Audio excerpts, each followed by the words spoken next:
In the architect's circle, a pilot of an aircraft was digging snow, as if he was making a painting.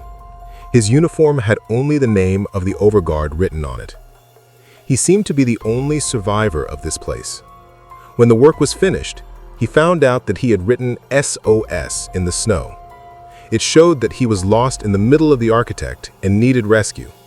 It seems that the Overgård's aircraft had collided and fell. The engine and wings had broken. He had been in the snow for several days and was trying to survive in this cold area. He had invented a method of catching fish to eat. He dug 3 holes in the frozen lake, which were tied with a rope and a net. With this, he could eat all day and collect fish in the icebox.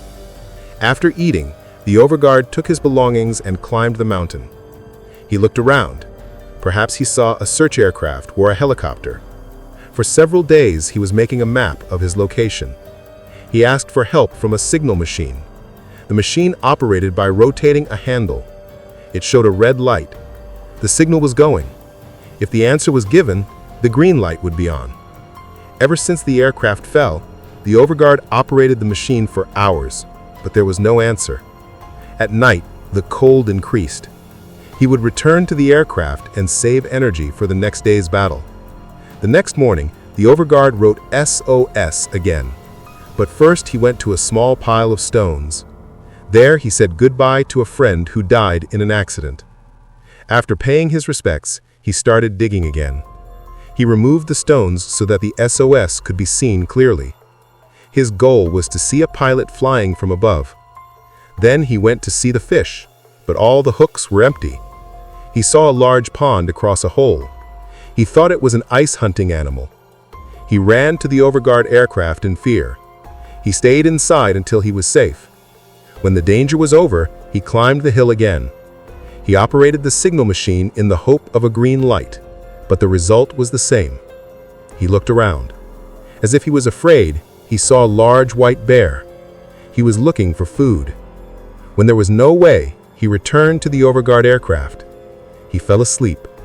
The next day, he started his routine, but there was no rescue. His fish tank was running low. He just kept trying to send signals. After hours of trying, the Overgård aircraft almost gave up. And that's when the machine's green light went on. Someone had caught the signal. The Overgård aircraft looked quickly. Where did the response come from? He saw a helicopter flying over Kshitij. He went to the aircraft. He lit the smoke signal so that he could find him. Fortunately, the helicopter saw him and prepared to land. But the helicopter was out of control due to the strong storm. The pilot had to turn back. The situation worsened. The helicopter lost its stability. It collided with the snow and fell. After the accident, the Overgård rushed to the scene. The pilot had died in the helicopter. Because of the injuries, he found his other companion alive, but his stomach was badly injured. The Overgård took the primary treatment kit from the helicopter. He used a stapler to stop the wound on his companion. This stopped the bleeding, but the snowstorm was getting worse. There was no way back to the aircraft. Now he just had to rest in the helicopter. Many hours passed until the storm ended. The weather became normal. The Overgård checked the condition of the woman who was left behind and checked the luggage in the helicopter. He was given a rope, an ice picker, and a cup of noodles. After eating fish for a few days, he immediately heated the water and ate the noodles. But he did not want to waste time. He had to return to the aircraft. Before another storm came, the helicopter pilot could not escape. The Overgård was ready to treat the wounds of the woman. He took as much luggage as he could. Then he wrote a message on the helicopter. The message said, 2 people were left behind in the valley where their aircraft had crashed. He hoped that someone would come to save them. She just said, pilot, to find out about his companion. The Overgård said the pilot could not escape. He told her to wait in the aircraft. He then went to check the helicopter. When the woman fell asleep, the Overgård returned to the scene of the accident. He found his companion's body covered in ice. As he did before, he buried him in the ice and placed a stone to honor him. Then he checked inside the helicopter. He found a map, a lighter, a small gas tank, and a small stove. At the same time, he found a photo that made him emotional. he kept it in his jacket. During the investigation, the Overgård found a sledge in the cargo hold. He used it to carry the cargo. He returned to the aircraft and kept the photo with the woman. He found out that it was a family photo. It seemed that the woman and the helicopter pilot were married. They had a small child. The woman kept sleeping. The Overgård applied ointment to clean the wound. He lit a small stove and looked at the map. The map gave him more information about the area.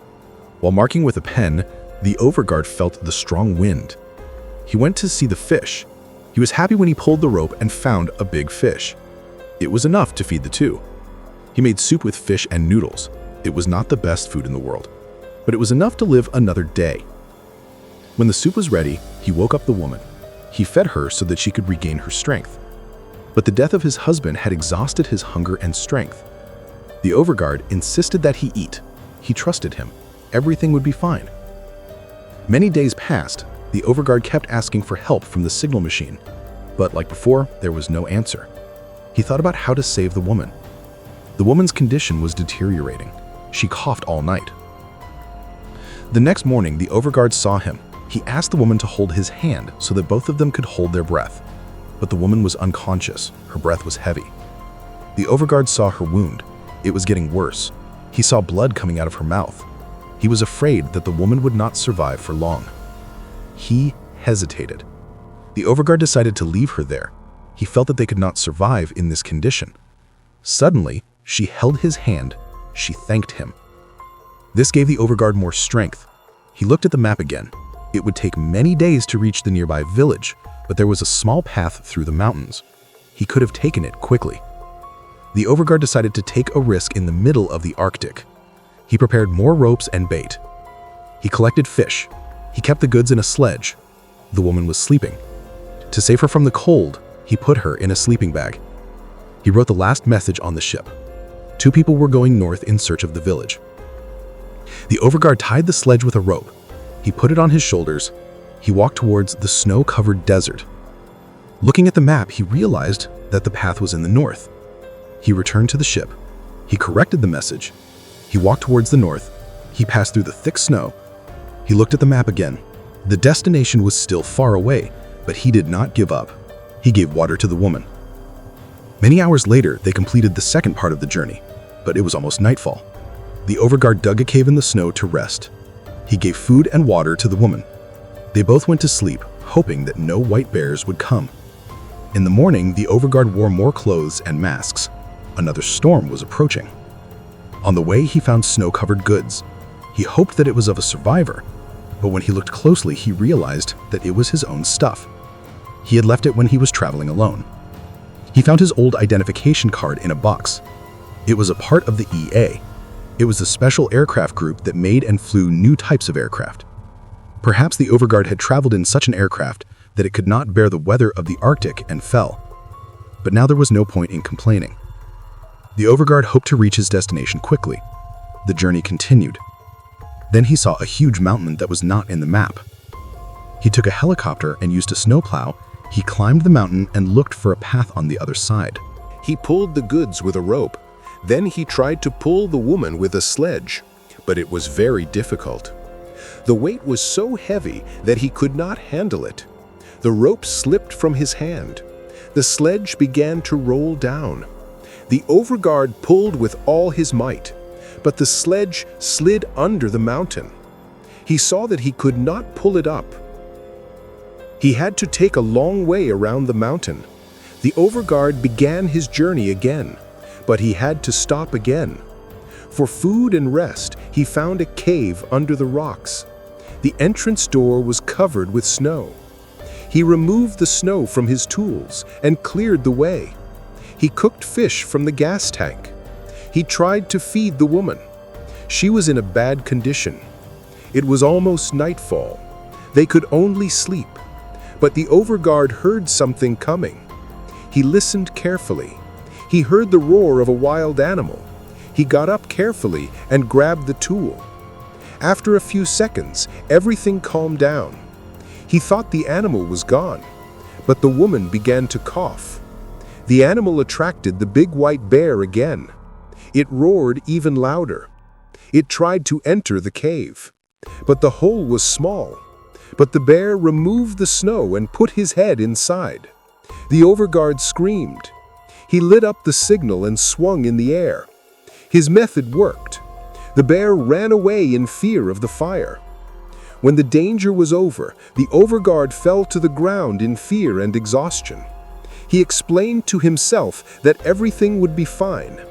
Another day passed. The Overgård looked out of the cave. Fortunately, there was no sign of the white bear, but the place was not safe. If the bear came back, he would not have been as lucky as last night. The Overgård pulled the woman on the sledge and moved a few meters ahead. The road seemed to never end. And suddenly, a heavy snowstorm began. This weakened his vision. He had to stop. There was no cave nearby. Moving ahead would have exhausted him. He snuck into the sleeping bag with the woman so that they could both find warmth in the narrow space. In this difficult situation, hours passed slowly. Finally, everything was normal. Both were covered in snow. The Overgård came out of the sleeping bag. He checked the luggage to see if anything was broken by the storm. He found a bottle of water which was completely frozen. He kept it in his jacket so that the snow would melt in the heat. The Overgård prepared the sledge again. He reached the soft, snowy road. It was difficult to walk there. Exhaustion grew. He had to stop near a rocky mountain. The Overgård looked at the map. He realized that the destination was still far away. He took only his luggage and walked. Then he saw a stone covered in snow. He was surprised, but as he got closer, the ground shook. He fell into a hole. After a few minutes, he woke up in the cave. His right foot was stuck in the stone. He tried his best, but his foot wouldn't come out.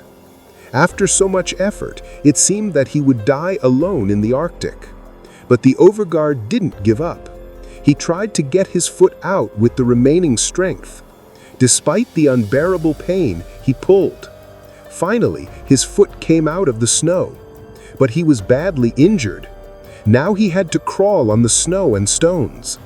Soon, he found his way out of the cave. But the pain didn't let him walk. He returned to the place where he had left his wife. He took a picture of his family so that he could give it to his son. But he was surprised. His wife was still alive. She spoke to him in a slightly better condition.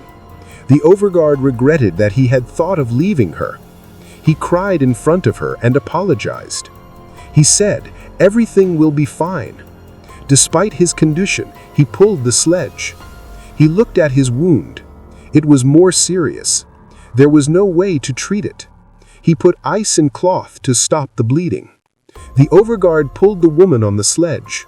Ignoring the pain and exhaustion, he gave the woman the last drop of water. He filled the bottle with ice and swallowed a little to quench his thirst.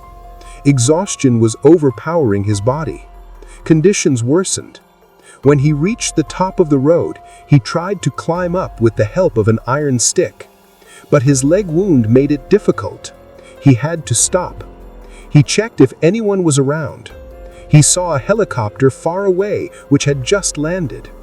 The Overgård returned to the sledge. He pushed the sledge with all his strength. He reached the top of the hill and shouted for help.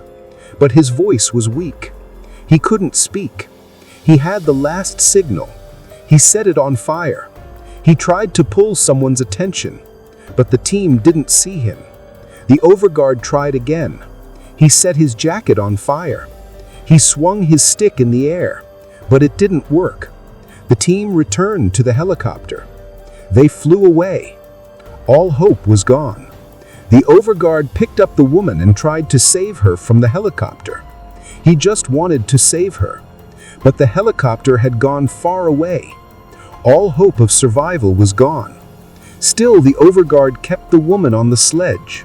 He promised that he would not leave her alone. Both were lying on the snow. The Overgård said to himself and to himself, "Everything will be fine." Then he fell asleep. When both were unconscious, the strong wind started blowing everything away. That's when the same helicopter landed in front of them. It showed that both were finally saved. Despite all the difficulties, the Overgård did not give up. He crossed physical and mental limits to save himself and the woman. He was fighting for someone else's protection to defeat the power of nature. If you liked this video, then like it. And for more amazing videos, subscribe our channel. See you in another video.